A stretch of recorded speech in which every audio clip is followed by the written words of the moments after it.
Spoilers ahead. Watch out, and take care. The movie begins with a gunfight between two groups, one of them wearing night goggles. They work methodically to eradicate all of their opponents. The focus suddenly shifts to a man with a hairstyle resembling a mullet, whose name is James, and who has recently emerged from a deep sleep. When the babysitter finally arrives, he greets his well-behaved baby, and then greets the babysitter. After some time, James' friends come to fetch him up in an enclosed van that has space for around 5 passengers. It would appear that James and his companions are getting geared up to carry out a robbery, armed with various weaponry. They are all concealing their faces wearing masks. As soon as they arrive at their destination, Mike gives the signal that the robbery operation is going to start. They start by rendering several of the security guards helpless, and then Mike takes the chance to scare the customers, chopping off one of the guards' fingers. Because of this, they are able to retrieve the code to the vault, and steal the money. James and the others start moving significant sums of money to their respective bags. After determining that they are no longer in danger, the crew makes an attempt to quickly leave the bank. Nonetheless, the police has already arrived at the scene.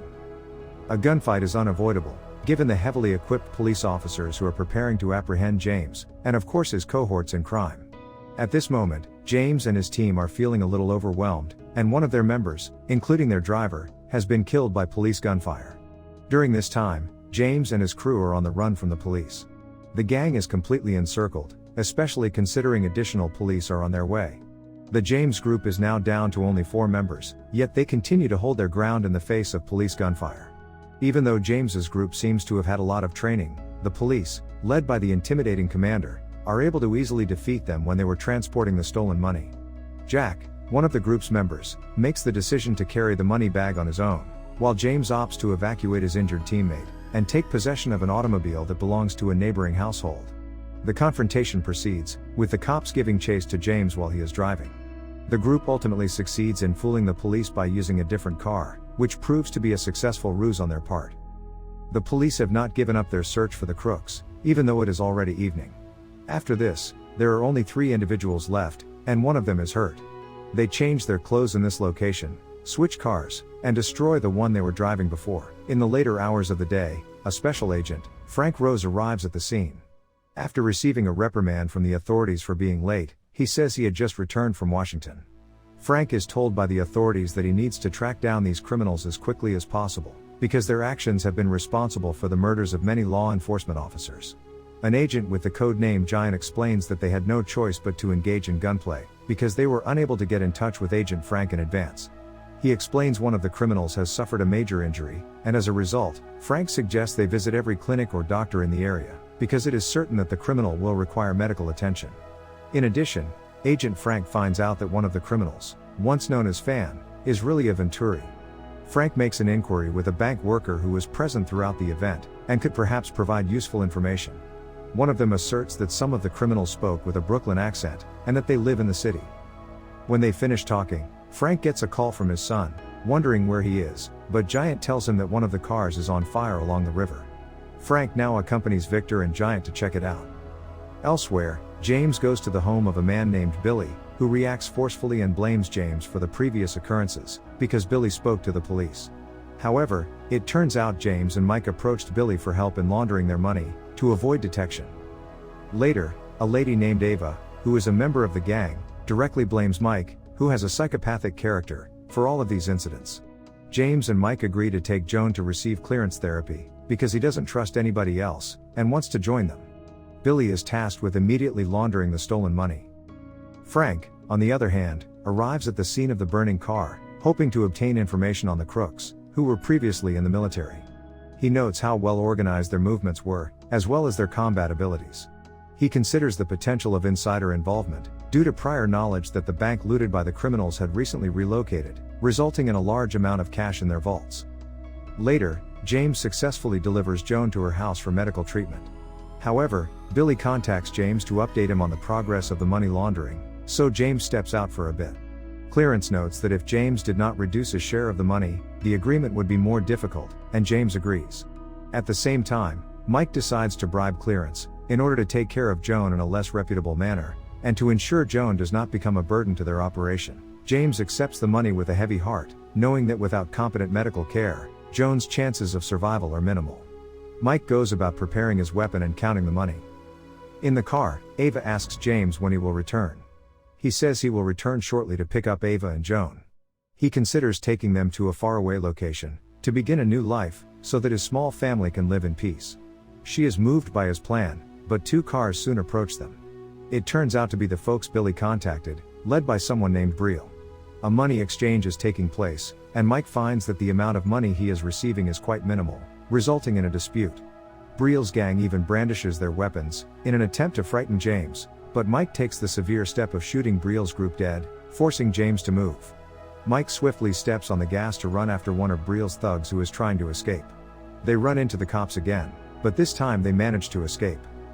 On the other side, one of Briel's henchmen informs their boss, Nissi, about the occurrence.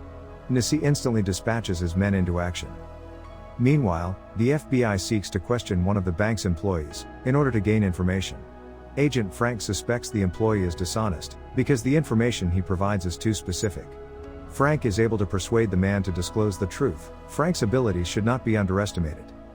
As the employee had previously provided information on bank security, he seeks to describe the nature of the crooks.